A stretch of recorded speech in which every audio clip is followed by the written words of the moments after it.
estoy realmente encantado de poder decir algo en homenaje a Eugenio.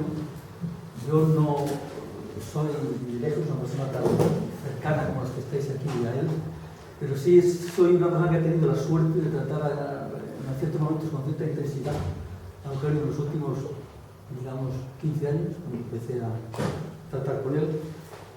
Y querría un poco exponer, digamos, lo que ha sido Eugenio en ese sentido, no de una manera estrictamente como personal, sino que, digamos, de una forma de visto, ¿no?, la persona y la actividad filosófica de Eugenio, ¿no? Claro, para quienes éramos estudiantes a finales de los años 70, a principios de, estamos en el 68, ¿no? Recuerdo perfectamente que la figura de Eugenio era muy distinta a la que yo tenía en mente a la que conocí en el año 97, 98, por ahí. En aquel momento lo que me llamó profundamente la atención y lo que fue, por así decir, la clave de por qué pude ir a más en conversaciones filosóficas con él, era que Eugenio no respondía en absoluto a la imagen de, digamos, de filósofo, de la corte barcelonesa. Por el contrario, estaba completamente alejado de toda especie de verbalismo radical, de todo tipo de de toda forma de esteticismo. Era, por el contrario, una persona extraordinariamente modesta y cercana, de manera que uno podía atreverse a hablar con él sin ningún tipo de reserva o, digamos, timidez ante él, ¿no? Esa modestia y cercanía, que es lo que más me impresionaba siempre, la llevaba al ámbito de la filosofía exactamente igual, ¿no? En las conversaciones filosóficas no hacía en absoluto gala de esa impostación muy de los intelectual español, digamos, ¿no?, de ser siempre extraordinariamente, en fin, consciente de sí mismo, ser demasiado autoconsciente de sí mismo, ¿verdad? Y se dejaba llevar por la cosa misma de que se trataba, ¿no? Se entregaba, por así decirlo, a lo que hablábamos, ¿no? Y fue esa especie de sencillez lo que me hizo, digamos, perder yo mi propia timidez y atreverme a hablar de filosofía con alguien que era, por así decirlo, claramente superior a mí en todas sus posibilidades filosóficas, y eso es lo que me llevó, por así decir, a poder, como decía antes, ir más con él.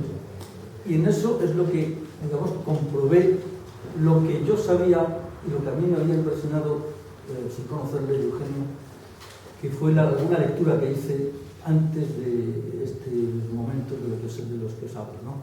Eugenio, yo había leído el libro que me parece, a mí, supongo que no estaréis de acuerdo, a mí el libro más seductor y más importante que es de Eugenio, que es Los límites del mundo, ¿no? Ese libro lo leí sin conocerle para nada en su momento, en los años, como lo digo, hace unos 30 y tantos, ¿verdad? Y comprobé exactamente, al tratarle personalmente, que respondía exactamente, por así decirlo, al tipo de aventura filosófica que se diseñaba en ese libro, ¿no? Eugenio era en ese sentido, digamos, enormemente receptivo a todo lo que le rodeaba y dibujaba, por así decirlo, una especie de proyecto filosófico con el que yo me sentí, digamos, cercano, conmovido, porque de alguna forma, como siempre, uno, en fin, de novis si lemus, pero de todas maneras, de alguna forma uno se reconoce en el otro cuando habla, ¿no? Y ese proyecto filosófico de Eugenio me sentía enormemente cercano, pero llamaba profundamente la atención porque, insisto una vez más, en ese sentido, no respondía a la imagen o al cliché que yo tenía de Eugenio, ¿no? Por el contrario, lo que ahí se veía es que Eugenio, a pesar de, no sé si a pesar o a la vez que, ¿no?, sus participaciones en determinadas manifestaciones postmodernas, el tipo del libro la serie esta que editaba Bátimo, digamos, donde había participado Eugenio varias veces, ¿no? No participaba en absoluto, diríamos, de la impostación postmoderna, del gesto postmoderno, ¿no? Eso que yo lo vi claramente cuando leí Los límites del mundo, lo veía mucho más en el modo mismo como Eugenio hablaba de las cosas, de las personas y de la filosofía, cuando, digamos, se encontraba, por así decir, la calidez ambiental en la cual uno puede hablar de filosofía. No olvidemos que cuando se habla de filosofía, uno siempre se pone a sí mismo en juego. Por eso a veces somos demasiado pudorosos para hablar de filosofía, porque hablar de filosofía no es hablar de cualquier cosa, es hablar, digamos, de algo que, en fin, uno, insisto, se pone a sí mismo en ello. Y eso era clarísimo en el caso de Eugenio, ¿no? Entonces, en ese sentido, Eugenio, yo, digamos, compartía completamente el gesto profundo de ese libro y de los desarrollos posteriores de la acción fronteriza y tal, que era, digamos, un gesto en el que, digamos, desdecía, por así decir, de esa construcción postmoderna. En primer lugar, porque veía claramente, primero, que asumía claramente la importancia de la cuestión metódica de la modernidad. No estaba en modo alguno alejado o despectivo de ciertas formas de filosofía contemporánea que despreciaban el interés por el rigor metódico de la modernidad, en modo alguno. La propia construcción del libro era metódica, repensaba el modo del acceso y del modo como se pasa y se salta, si hay que saltar de unas cosas a otras, ¿verdad? Entonces, en ese sentido, la necesidad de repetir, ¿no?, la necesidad metódica de la modernidad era clarísima, ¿no? Pero en segundo lugar, tenía, por así decir, una especie de proyecto ontológico propiamente dicho, ¿no? Se trataba, en último extremo, de saber qué somos, en el sentido más radical del término.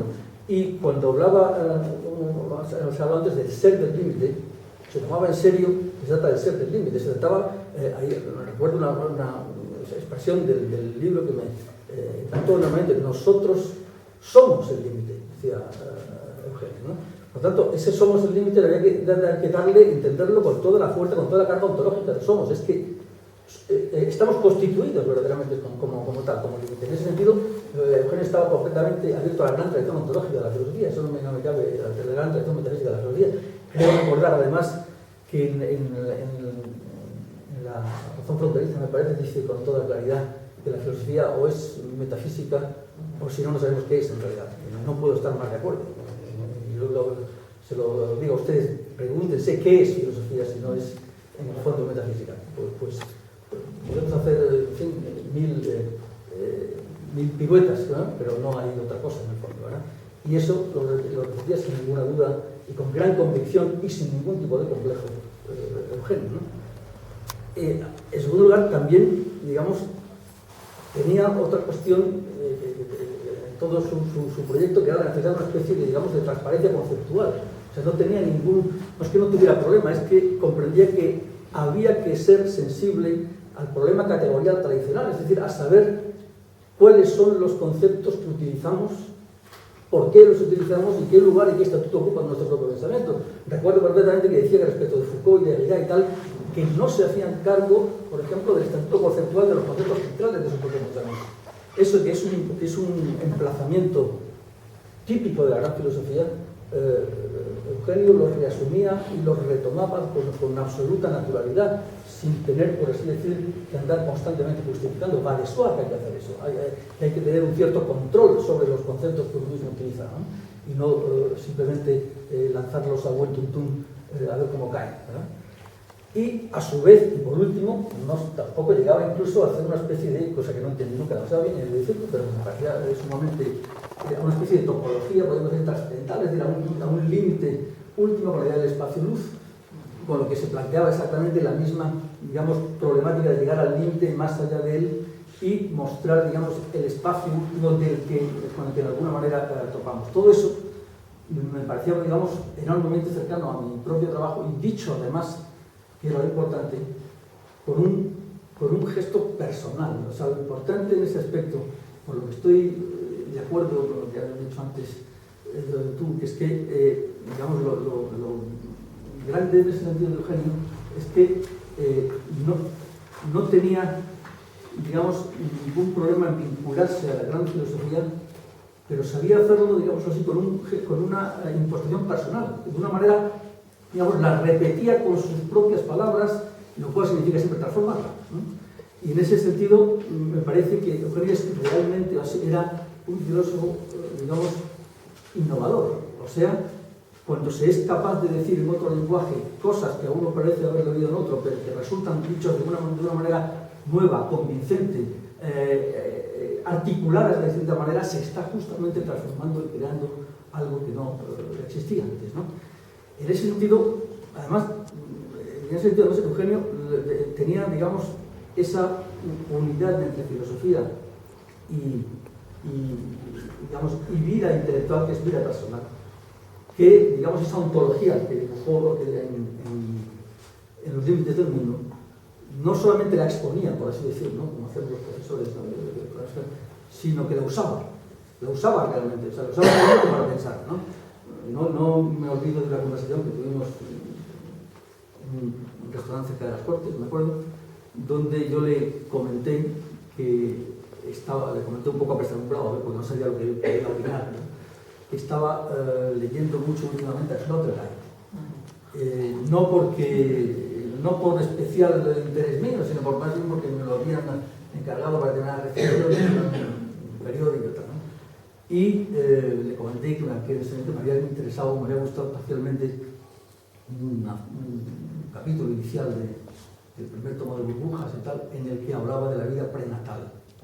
Y con mi sorpresa, Eugenio fue enormemente receptivo, o sea, me dijo que estaba completamente, que lo había leído, que estaba de acuerdo, y que ahí había una de las claves para pensar de manera filosóficamente seria la idea misma de otra vida o de la otra vida. Eugenio me dijo, con toda la razón, yo sentí completamente, que ya habíamos vivido otra vida, que ya había existido para nosotros una vida en la cual habíamos sido, en la cual, sin embargo, lo voy a decir con mis palabras, con las suyas, ¿verdad?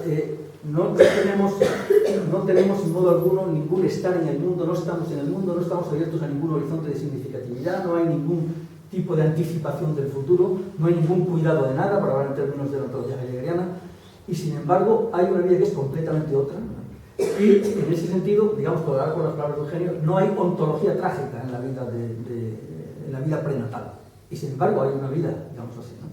Entonces, Eugenio decía, eso es una forma posible de abordar filosóficamente, sin representaciones de tipo imaginativas, tipo paraísos y cosas por el estilo, pensar lo que puede ser otra vida, una vida completamente otra respecto de la que realmente estamos viviendo con la ontología trágica en la que existimos, ¿verdad? De manera que en ese sentido, de esa conversación recuerdo perfectamente, digamos, el uso positivo de filósofo, ¿no?, que hace una persona cuando realmente la filosofía no es algo que tiene que hablar desde fuera como profesor objetivo, sino que la utiliza con toda la hondura, con toda la profundidad que eso requiere, ¿no? Y yo creo que eso además es lo que le llevó, y esa especie de proyecto general que Eugenio tenía, es lo que le llevó a ser, en cierto modo, excepcional en la filosofía, no solo la filosofía, digamos, del público, en la filosofía, digamos, mediática, ¿no?, sino